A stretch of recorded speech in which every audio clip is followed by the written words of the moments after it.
Simon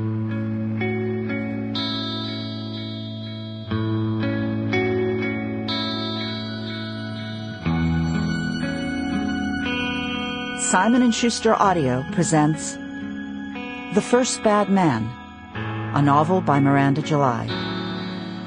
Read by the author.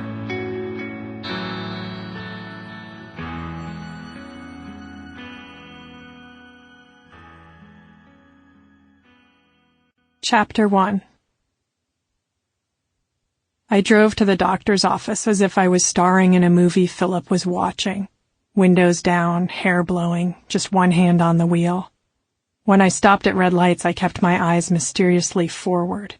Who is she? People might have been wondering. Who is that middle-aged woman in the blue Honda? I strolled through the parking garage and into the elevator, pressing 12 with a casual, fun-loving finger. The kind of finger that was up for anything. Once the doors had closed, I checked myself in the mirrored ceiling and practiced how my face would go if Philip was in the waiting room. Surprised, but not overly surprised. And he wouldn't be on the ceiling, so my neck wouldn't be craning up like that. All the way down the hall, I did the face. Oh, hi. There was the door. Dr. Jens Bruyard, chromotherapy.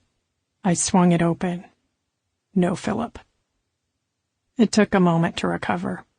I almost turned around and went home, but then I wouldn't be able to call him to say thanks for the referral. The receptionist gave me a new patient form on a clipboard. I sat in an upholstered chair. There was no line that said referred by, so I just wrote Philip Bettelheim sent me across the top. I'm not going to say that he's the best in the whole world, Philip had said at the Open Palm fundraiser. He was wearing a gray cashmere sweater that matched his beard. Because there's a color doctor in Zurich who easily rivals him. But Jens is the best in LA and definitely the best on the West Side. He cured my athlete's foot. He lifted his foot and then put it down again before I could smell it. He's in Amsterdam most of the year, so he's very selective about who he sees here. Tell him Phil Bettelheim sent you. He wrote the number on a napkin and began to samba away from me. Phil Bettelheim sent me? Exactly, he yelled over his shoulder. He spent the rest of the night on the dance floor. I stared at the receptionist. She knew Philip. He might have just left. He might be with the doctor right now. I hadn't thought of that. I tucked my hair behind my ears and watched the door to the exam room. After a minute, a willowy woman with a baby boy came out. The baby was swinging a crystal from a string.